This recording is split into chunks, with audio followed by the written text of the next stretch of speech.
Hello friends, आप सभी का स्वागत है हमारे YouTube channel A to All classes by Anoop Singh में। तो आज हम हिंदी के 50 एक्सपेक्टेड महत्वपूर्ण क्वेश्चन को लेकर के आए हैं और ये जितने भी प्रश्न हैं किसी न किसी एग्ज़ाम में पूछे गए हैं और आगे पूछे जाएंगे। तो चलिए हम बिना विलंब किए प्रश्न को शुरू करते हैं। और ये जितने भी प्रश्न हैं टॉपिक वाइज हैं, ये जितने भी प्रश्न हैं एक मिक्सअप नहीं है, ये टॉपिक वाइज है। तो ये जितने भी प्रश्न रहेंगे वर्णमाला से ही संबंधित रहेंगे। तो चलिए हम शुरू करते हैं। इसमें पहला क्वेश्चन है, हिंदी वर्णमाला में मूलतः वर्णों की कुल संख्या कितनी है। तो वर्णमाला कहते किसको हैं, तो वर्णों के व्यवस्थित समूह को वर्णमाला कहते हैं। वर्णों के व्यवस्थित समूह को वर्णमाला कहते हैं। वर्णमाला में मुख्य रूप से दो हिस्सों से मिलकर बना होता है, एक स्वर और दूसरा व्यंजन। एक स्वर और दूसरा व्यंजन। व्यंजन स्वर मूलतः 11 होते हैं और व्यंजन मूल रूप से 41 यानी 41 होते हैं। और आप दोनों को ऐड करेंगे आप तो 52 हो जाएगा आपका, 52। ठीक है, तो इसका आंसर हो जाएगा 52, ऑप्शन नंबर बी। ठीक, चलिए नेक्स्ट प्रश्न पे चलते हैं। दूसरा प्रश्न है, भाषा की सबसे छोटी इकाई क्या कहलाती है। तो भाषा की सबसे छोटी इकाई वर्ण या अक्षर कहलाती है। वर्ण को आप विग्रह नहीं कर सकते हैं। ठीक है, चलिए नेक्स्ट प्रश्न पे चलते हैं। वर्णमाला किसे कहते हैं। तो मैंने पहले ही बताया, वर्णों के व्यवस्थित समूह को वर्णमाला कहते हैं, ऑप्शन नंबर सी। ठीक है, नेक्स्ट पे चलते हैं। हिंदी में मूलतः स्वरों की संख्या कितनी है। हिंदी में मूलतः स्वरों की संख्या मैंने प्रारंभ में ही बताया है आपको, मूलतः स्वरों की संख्या 11 होती है। ठीक है, ऑप्शन नंबर बी। नेक्स्ट चलिए, अ और अह, सॉरी यहाँ पे अंग होगा, अंग और अह को हिंदी वर्णमाला में क्या कहते हैं। तो अंग और अह को अयोगवाह वर्ण कहते हैं, ऑप्शन नंबर सी। नेक्स्ट चलिए, निम्नलिखित में से कौन सा मूल दीर्घ स्वर नहीं है। दीर्घ स्वर नहीं है, तो दीर्घ स्वर इसमें कौन सा नहीं है, आ, ई, दीर्घ उ, ओ। तो इसका आंसर हो जाएगा ऑप्शन नंबर डी, ओ। ठीक है, नेक्स्ट क्वेश्चन पे चलते हैं। जिन स्वरों के उच्चारण में एक मात्रा का समय लगता है उन्हें क्या कहते हैं। ठीक है, तो मात्रा की बात करें तो मात्रा मुख्य रूप से दो ही हम प्रयोग में लाते हैं, लेकिन उच्चारण की दृष्टि से आपका 3 माना जाता है। पहला ह्रस्व स्वर, दीर्घ स्वर और प्लुप्त स्वर। ह्रस्व स्वर क्या होता है, ह्रस्व स्वर वे स्वर होते हैं जो एक मात्रा का समय लेते हैं, उच्च प्रोनाउंसिएशन करते समय एक मात्रा का समय लगता है। और दीर्घ मात्रा वाले क्या होते हैं, वे एक मात्रा से 2 गुना यानी 2 गुना समय लेते हैं, उसका प्रोनाउंसिएशन करने में 2 गुना समय लगता है। इसमें पहला इसका आंसर हो जाएगा, क्या कहा है, प्रश्न क्या कह रहा है, जिन स्वरों के उच्चारण में एक मात्रा का समय लगता है उसे हम ह्रस्व स्वर बोलते हैं, यानी ऑप्शन नंबर सी। ठीक है, चलिए नेक्स्ट प्रश्न पे चलते हैं। नेक्स्ट प्रश्न है आपका, री वर्ण क्या कहलाता है। री, तो री आपको मालूम है कि री को हम मूर्धन्य वर्ण कहते हैं, री को मूर्धन्य वर्ण कहते हैं। नेक्स्ट क्वेश्चन है, नेक्स्ट पे चलते हैं। हिंदी वर्णमाला में व्यंजनों की कुल संख्या कितनी है। मैंने आपको प्रारंभ में ही बताया है, व्यंजनों की कुल संख्या 41 होती है, 41, यानी इसका आंसर हो जाएगा ऑप्शन नंबर डी। ठीक है, नेक्स्ट चलिए, स्पर्श व्यंजनों की कुल संख्या कितनी है। स्पर्श व्यंजनों की कुल संख्या कितनी है। स्पर्श व्यंजन होते कौन कौन है, तो स्पर्श व्यंजन क से लेकर के म तक, क से लेकर के म तक जो भी वर्ण होते हैं वो स्पर्श व्यंजन होते हैं। तो आपको पता है कि क वर्ग में 5 वर्ण होते हैं, इसी तरह च वर्ग में 5 वर्ण होते हैं। ठीक, इस तरीके से क, च, ट, त और प, यानी कि क वर्ग, क वर्ग, फिर च वर्ग, फिर ट वर्ग, फिर त वर्ग फिर प वर्ग, यानी कितना हुआ 5। तो 5 और 1 वर्ग में 5 होते हैं, तो 5 बचे 25, यानी कि इसका आंसर हो जाएगा आपका 25। ठीक है, ऑप्शन नंबर बी, यानी स्पर्श व्यंजनों की संख्या 25 होती है। नेक्स्ट चलिए, क वर्ग का उच्चारण स्थान क्या है? तो क वर्ग का उच्चारण स्थान कंठ होता है, कंठ। ठीक है, नेक्स्ट, च, छ, ज, झ और ञ ध्वनियाँ क्या कहलाती हैं? तो इनको हम क्या कहते हैं, मतलब ऑप्शन के अकॉर्डिंग देखें तो इसका उच्चारण स्थान ही पूछ रहा है। तो क वर्ग का होता है कंठ और च वर्ग का होता है तालु। ठीक है, इसका आंसर हो जाएगा ऑप्शन नंबर बी। नेक्स्ट चलिए, ट वर्ग का उच्चारण स्थान क्या है? ट वर्ग का उच्चारण स्थान, ट वर्ग का उच्चारण स्थान होता है मूर्धा। ठीक है, ऑप्शन नंबर सी। नेक्स्ट चलिए, त, थ, द, ध और न वर्णों का उच्चारण किससे होता है? ठीक है, तो इसमें देखिए, इसको सीधे पकड़ लेते हैं। द इसमें दिया है, तो ये जितने भी पंचमाक्षर होते हैं इनका दंत होता है। ठीक है, ऑप्शन नंबर ए। नेक्स्ट चलिए, प, प, फ, ब और भ, म वर्ण क्या कहलाते हैं? तो इनका भी समझ वही पूछ रहा है, प्रोनाउंसिएशन। तो इनका आंसर हो जाएगा ओष्ठ, ऑप्शन नंबर सी। नेक्स्ट चलिए, य, र, ल, व किस वर्ग के व्यंजन हैं? तो य, र, ल, व इनको हम अंतस्थ वर्ण कहते हैं। अंतस्थ वर्ण की संख्या कितनी होती है? 4 होती है। अंतस्थ वर्ण कौन कौन होते हैं? य, र, ल और व। ठीक है, ऑप्शन नंबर बी। नेक्स्ट चलिए, निम्नलिखित में से कौन सा अंतस्थ व्यंजन नहीं है? तो इसमें अंतस्थ व्यंजन नहीं पूछ रहा है। पता है आपको कौन कौन होता है अंतस्थ व्यंजन? य, र, ल, व। ठीक है, तो इसमें कौन सा नहीं होगा? इसमें ब नहीं होगा आपका, ऑप्शन नंबर सी। नेक्स्ट, श, स, श, ह का में कौन व्यंजन कहलाते हैं? में से व्यंजन कहलाते हैं, मतलब ये कौन से व्यंजन कहलाते हैं? तो इन सबको ऊष्म वर्ण बोला जाता है।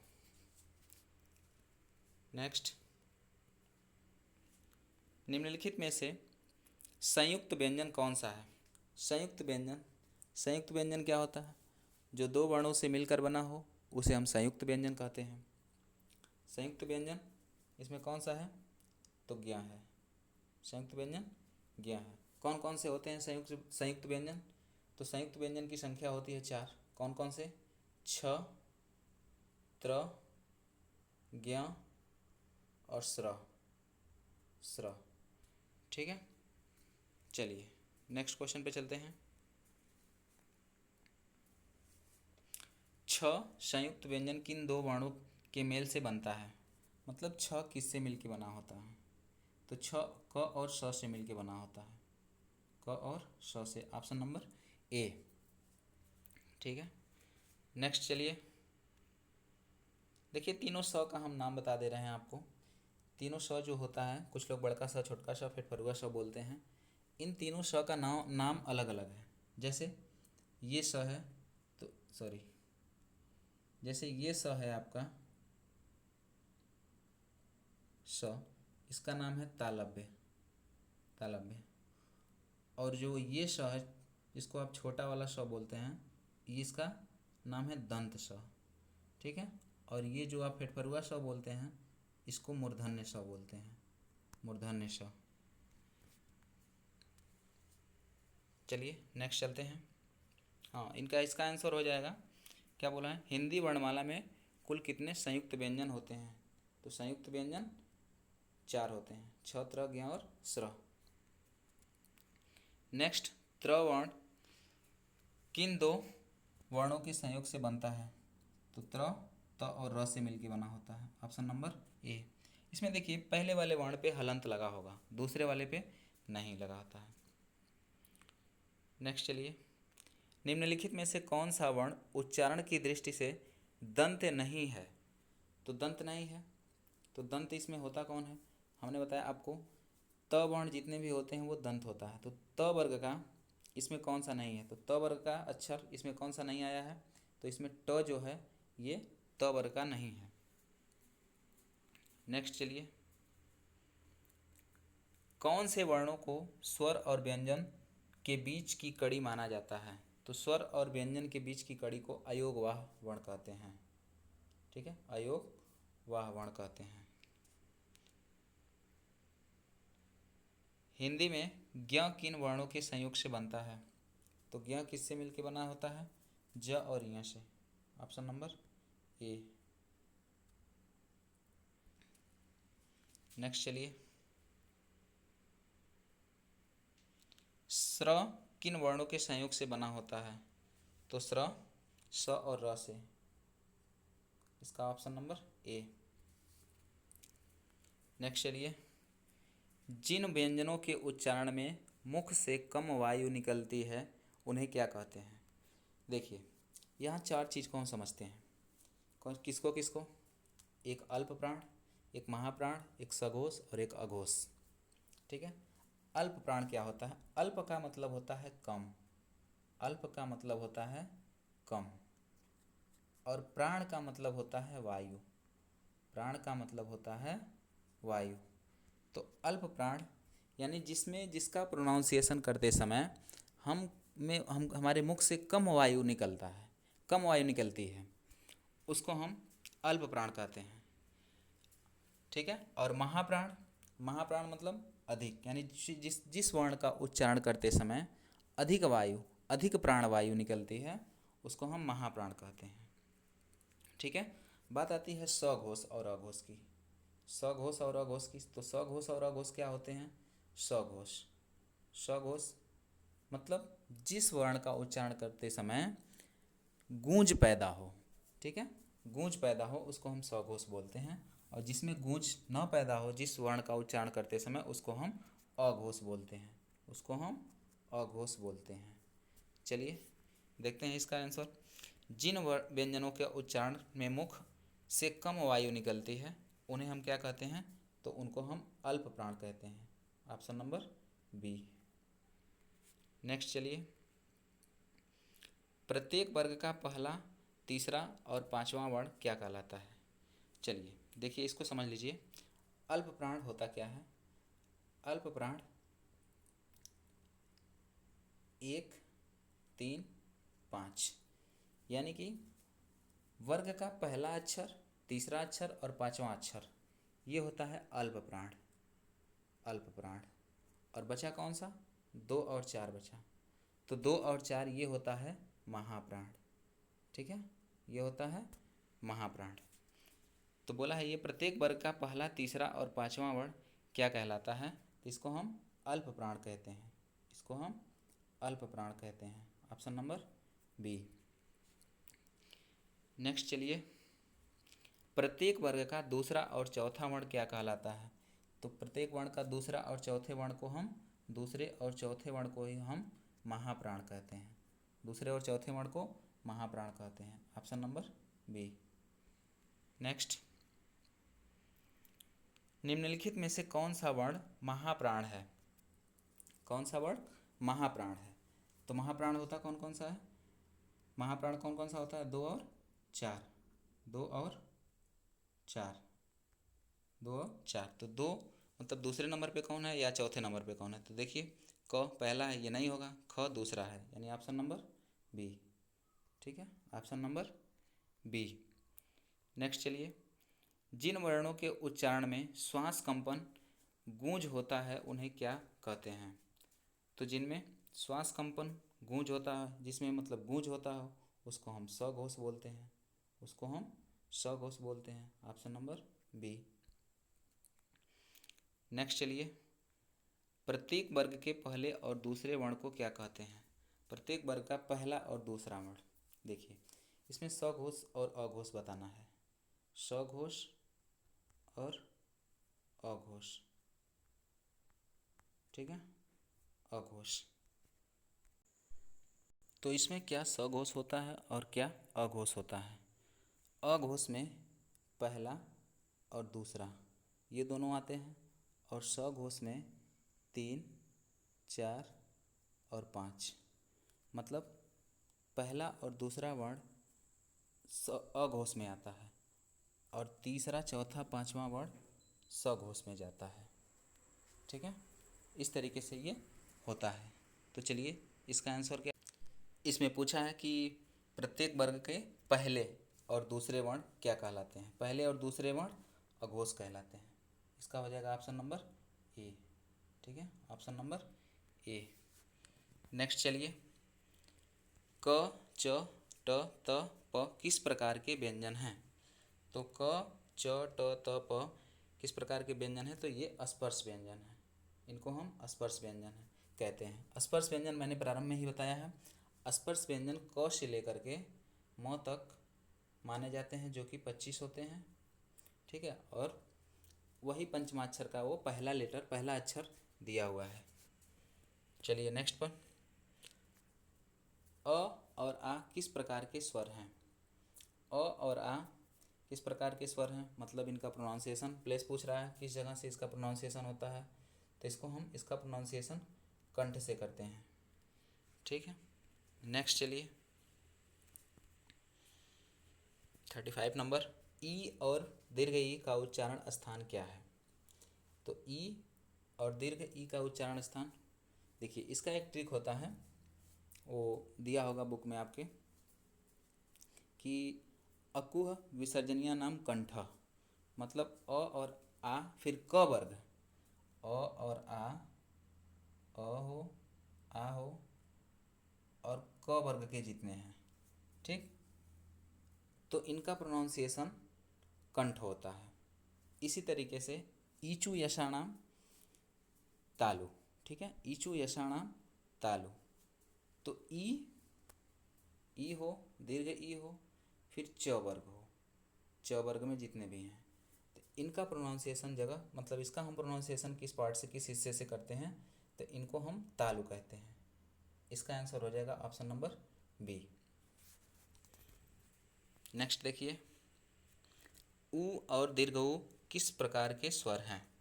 तो ऊ और दीर्घ ऊ को किस प्रकार को स्वर हम मानते हैं, इसको हम ओष्ठ स्वर बोलते हैं। सी, ऑप्शन नंबर सी। व का उच्चारण स्थान क्या है। व का उच्चारण स्थान पूछ रहा है कि इसका हम व का प्रोनाउंसिएशन कहाँ से करते हैं। तो व का प्रोनाउंसिएशन हम दंत ओष्ठ से करते हैं, मतलब दंत प्लस ओष्ठ दोनों मिला करके करते हैं। ठीक है, दंत प्लस ओष्ठ दोनों मिला करके करते हैं। नेक्स्ट चलिए, हिंदी वर्णमाला में ड और ढ को क्या कहते हैं। तो ड और ढ को हम द्विगुण व्यंजन कहते हैं, मालूम ही है आपको, ऑप्शन नंबर सी। नेक्स्ट चलिए, इनमें से कौन सा वर्ण नासिक्य या नसिका से उच्चारण होता है, या नाक से इसका प्रोनाउंसिएशन होता है। तो जितने भी पंचमाक्षर होते हैं उनका हम प्रोनाउंसिएशन नाक से करते हैं, इसको नासिक भी कहते हैं। तो इसका आंसर हो जाएगा option number B, option number B. ठीक है, नेक्स्ट चलिए, जिन ध्वनियों के उच्चारण में स्वर तंत्रियों का में कंपन न हो उन्हें क्या कहते हैं। तो जिन ध्वनियों के उच्चारण में स्वर तंत्रियों का कंपन न हो उसको हम अघोष बोलते हैं, उसको हम अघोष बोलते हैं।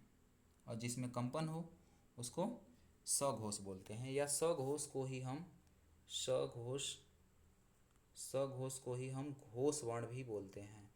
इसको भी हम सघोष को ही घोष वर्ण कहते हैं। नेक्स्ट, र व्यंजन किस प्रकार का है, मतलब र किस प्रकार का व्यंजन है, उसका पूछने का सेंस ये है। तो र को हम लुंठित या प्रकंपित वर्ण भी कहते हैं, लुंठित या प्रकंपित। वहीं पार्श्विक की बात करें तो जो ल होता है उसको हम पार्श्विक बोलते हैं, उसको पार्श्विक बोलते हैं, पार्श्विक वर्ण बोलते हैं। र व्यंजन इसका लुंठित और प्रकंपित कहते हैं, ऑप्शन नंबर बी। नेक्स्ट चलिए, ल व्यंजन का उच्चारण स्थान क्या है। तो ल व्यंजन का उच्चारण स्थान क्या है? ठीक है, इसका उच्चारण स्थान दंत है।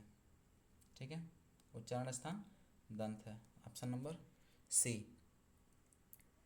नेक्स्ट चलिए, ह व्यंजन का उच्चारण स्थान क्या है? ह का उच्चारण स्थान क्या है?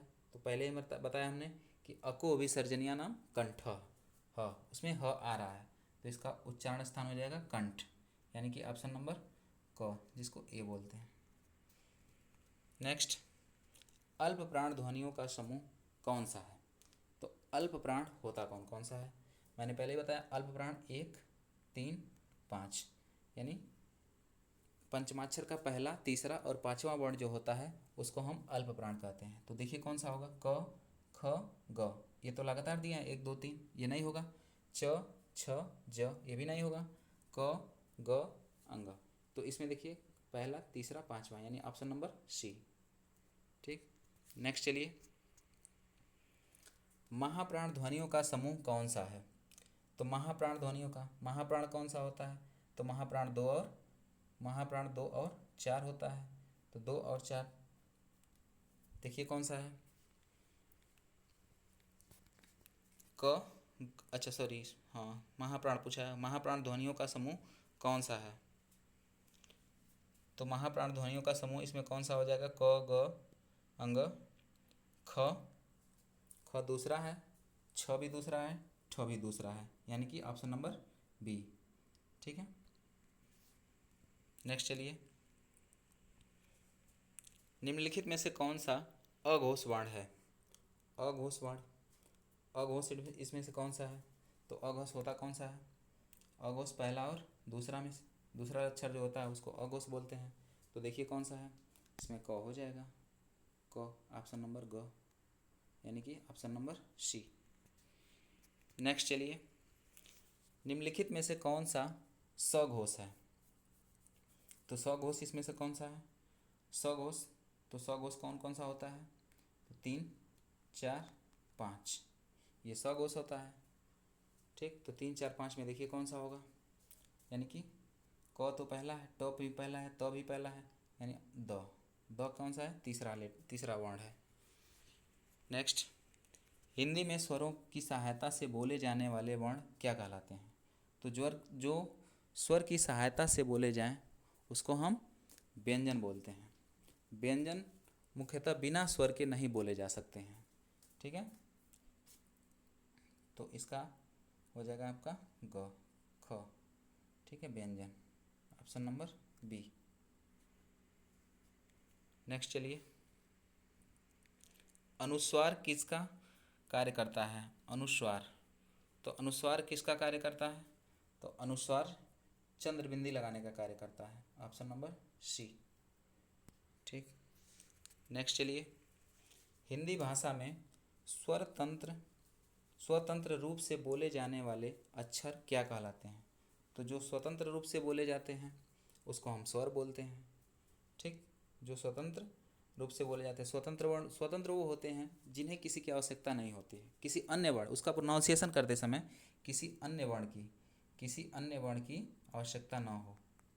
ठीक है, किसी अन्य वर्ण की आवश्यकता ना हो, उसे हम स्वतंत्र बोलते हैं। तो जितने भी स्वर होते हैं वो स्वर जितने भी होते हैं ये स्वतंत्र वर्ण होते हैं, और व्यंजन बिना स्वर की सहायता से नहीं बोले जा सकते हैं। तो इस प्रकार से हमारा 50 क्वेश्चन कंप्लीट हुआ। फिर मिलते हैं नेक्स्ट वीडियो में।